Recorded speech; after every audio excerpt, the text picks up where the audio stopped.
Olympic গেমসের ইতিহাসে একবার মাত্র ক্রিকেট একটি ডিসিপ্লিন হিসাবে অন্তর্ভুক্ত হয়েছিল ১৯০০ সালে প্যারিস অলিম্পিকে। সেবার ক্রিকেট খেলেছিল গ্রেট ব্রিটেন, ফ্রান্স, বেলজিয়াম এবং নেদারল্যান্ডস। এরপর অলিম্পিকের ইতিহাসে আর ক্রিকেটের অস্তিত্ব ছিল না। এবার ১২৮ বছরের বিরতি দিয়ে আবারও ২০২৮ সালে লস অ্যাঞ্জেলেস অলিম্পিকে ফিরছে ক্রিকেট।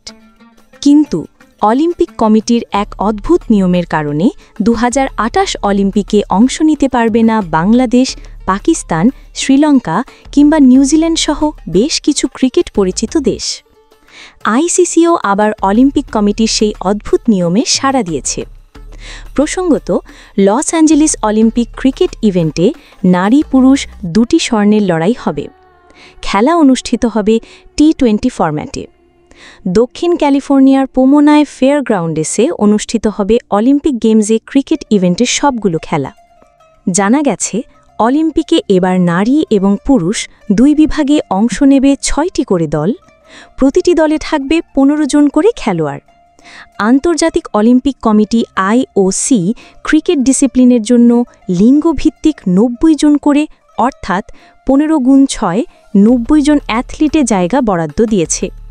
অর্থাৎ নারী পুরুষ মিলিয়ে মোট ১৮০ জন অ্যাথলিট ক্রিকেট ডিসিপ্লিনে অংশ নেওয়ার সুযোগ পাবে। সেই হিসেবে প্রতি দলে ১৫ জন করে হলে ৬টি করে দল অংশ নিতে পারবে এবারের অলিম্পিকে। আইওসি নিয়ম করে দিয়েছে, যুক্তরাষ্ট্র এই গেমসে ক্রিকেটে অংশ নেবে আয়োজক দেশ হিসাবে। বাকি থাকছে ৫টি দেশ। আন্তর্জাতিক অলিম্পিক কমিটির ইচ্ছা, প্রতিটি মহাদেশ থেকে একটি দেশ অলিম্পিক গেমসে ক্রিকেটে খেলুক, এতে সব মহাদেশের প্রতিনিধিত্ব থাকবে। এই নিয়মে সম্মতি জানিয়েছে আইসিসিও, যার ফলে র্যাঙ্কিং নয়, মহাদেশ ভিত্তিক দল বাছাই করা হবে। সম্প্রতি সিঙ্গাপুরে হওয়া আইসিসির সভায় ঠিক হয়েছে অলিম্পিকে খেলার জন্য আঞ্চলিক যোগ্যতা অর্জন পদ্ধতি অনুসরণ করা হবে। অর্থাৎ এশিয়া, ইউরোপ, ওশেনিয়া এবং আফ্রিকার সেরা দল অলিম্পিক গেমসে খেলবে।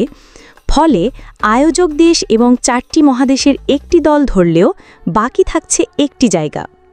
কিভাবে সেই শূন্যস্থান পূরণ হবে তা নিয়েও চিন্তা করা হচ্ছে। ল্যাটিন আমেরিকাকে বাইরে রাখা হচ্ছে, কারণ এই মহাদেশ থেকে প্রতিযোগী হওয়ার মতো দল নেই। আইসিসি এবং আইওসির এমন সিদ্ধান্তে ক্ষুব্ধ হয়ে উঠছে অলিম্পিক ক্রিকেটে অংশ নিতে না পারার সম্ভাবনা দেখা যাওয়া পাকিস্তান, নিউজিল্যান্ড এবং বাংলাদেশের মতো দেশগুলো। কারণ সেরা দলের নিয়ম মানা হলে তাদের অলিম্পিকে খেলা হবে না। এই নিয়মে ভারত, এশিয়া, দক্ষিণ আফ্রিকা, আফ্রিকা এবং অস্ট্রেলিয়া যোগ্যতা অর্জন করবে। ইউরোপ থেকে থাকবে ইংল্যান্ড, যদিও তারা অলিম্পিকে নামবে গ্রেট ব্রিটেন হিসাবে। প্রসঙ্গত, আইসিসির পূর্ণ সদস্য ১২টি দেশের মধ্যে ইংল্যান্ড, ওয়েস্ট ইন্ডিজ এবং আয়ারল্যান্ড অলিম্পিকে অংশ নিতে পারবে না, কারণ এই ৩টি দেশ আইওসির সদস্য নয়। ইংল্যান্ড, আয়ারল্যান্ড, স্কটল্যান্ড আইওসির সদস্য গ্রেট ব্রিটেন হিসাবে, আলাদা দেশ হিসাবে নয়। ওয়েস্ট ইন্ডিজও প্রায় একই, কারণ ক্যারিবীয় দ্বীপপুঞ্জে অনেকগুলো দেশ রয়েছে যাদের ন্যাশনাল অলিম্পিক কমিটি আলাদা আলাদাভাবে আইওসির সদস্য। সেখানে ওয়েস্ট ইন্ডিজ নামে কোনো দেশ নেই। চলতি বছরের এপ্রিলে ক্রিকেট স্কটল্যান্ড এবং England and Wales cricket board ECB একসাথে ঘোষণা দিয়েছিল যে তারা পুরো দ্বীপপুঞ্জের সবগুলো দেশ মিলে great Britain Olympic cricket team গঠন করবে। ১৯০০ সালেও great Britain Olympic cricket team স্বর্ণ জয় করেছিল। ASBD24 সত্য প্রকাশে অপসীম। চ্যানেলটি সাবস্ক্রাইব করুন।